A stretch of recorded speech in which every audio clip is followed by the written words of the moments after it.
Cette entreprise familiale de Grand-Sault, qui compte une trentaine d'employés, rêve de percer le marché du pipeline. Le projet Énergie Est de TransCanada lui offrirait une occasion en or de le faire.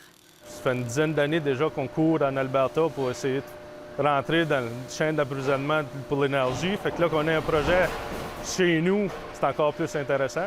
TransCanada veut construire un oléoduc de 12 milliards de dollars pour transporter le pétrole de l'ouest du Canada jusqu'à la raffinerie de Saint-Jean, au Nouveau-Brunswick.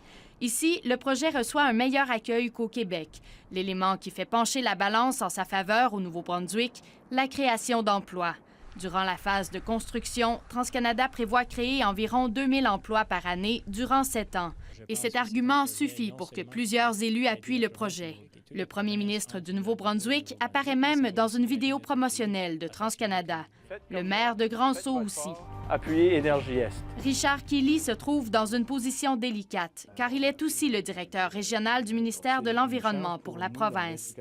D'ailleurs, c'est désormais le maire adjoint qui accorde les entrevues au sujet du pipeline. On voit à l'heure actuelle nos jeunes gens s'en aller dans l'Ouest canadien pour aller travailler. On a peut-être une chance de n'en rapatrier plusieurs d'eux.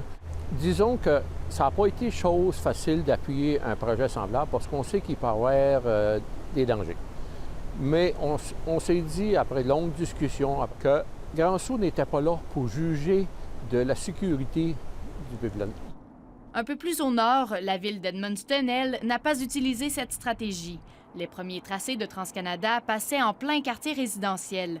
Les citoyens s'y sont opposés et la pétrolière a modifié ses plans. C'est clair que quand c'est plus proche de notre cour, les citoyens sont davantage préoccupés. En fait, il est difficile de trouver des Néo-Brunswickois qui sont contre le pipeline et qui osent le dire publiquement. S'opposer à un projet créateur d'emplois est mal vu. Les terres s'en allent toutes sur ce sens-là. Jacques Morin a tout de même accepté de nous parler. Il craint de voir l'oléoduc traverser ses terres. On se sent envahir. Direct à l'heure actuelle, ils disent comme qu'ils vont pas si plus loin. Si tu vrai, si tu pas vrai, on ne sait plus. Jacques Morin et ses voisins ne sont pas tout à fait contre l'oléoduc. Ils sont surtout contre le fait de l'avoir dans leur cour. On veut juste pas voir ça sur nos terres. S'il serait loin assez, on se sentirait plus en sécurité avec notre eau potable.